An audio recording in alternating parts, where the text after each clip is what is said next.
Hello guys বন্ধুরা, এই যে এখন রান্না করছি। রান্নার রেসিপি আপনাদেরকে দিব। এখানে আলু ভেজে নিচ্ছি, স্বাদ মতো একটু আলুতে লবণ দিয়ে দিব। লবণ দিয়ে ভেজে নিচ্ছি, আর একটু স্বাদ মতো হলুদ দিয়ে দিব। হলুদ দিয়ে দিলাম। আলুটা ভেজে লাল লাল করে আলুটা একটু ভেজে নেব। তারপরে এখানে সয়াবিন ভেজে নিচ্ছি, তারপরে এখানে টমেটো কেটে নিচ্ছি।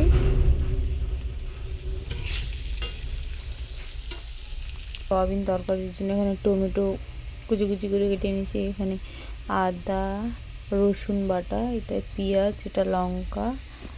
আর এখানে লাল লাল করে আলুটা ভাজা হয়ে গেলে উঠিয়ে দেবো।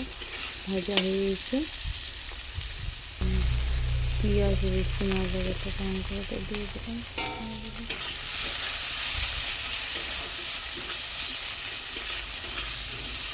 তারপরে কুচি কুচি টমেটো বাটা দিয়ে দেবো। টমেটো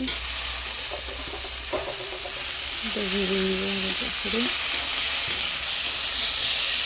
এর মধ্যে তেল দিয়ে দিলাম একটু, তারপর স্বাদ মতো লবণ হলুদ মশলা দিয়ে দেবো এর মধ্যে।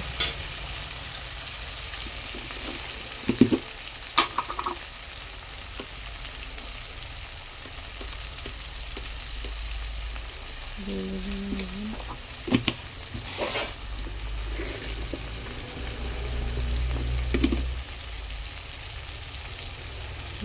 হলুদ হলুদ গুঁড়ো দিয়ে দিলাম।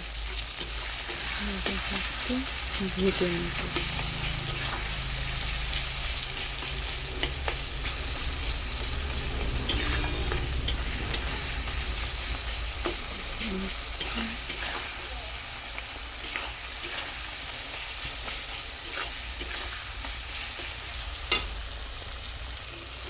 বাগান হয়ে গেছে।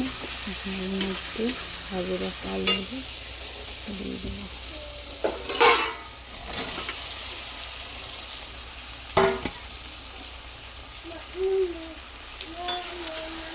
পেঁয়াজ এর মধ্যে দিয়ে দিলাম। আলু সয়াবিন ভাজা মতো এর মধ্যে মশলা গুঁড়ো দিয়ে দেবো।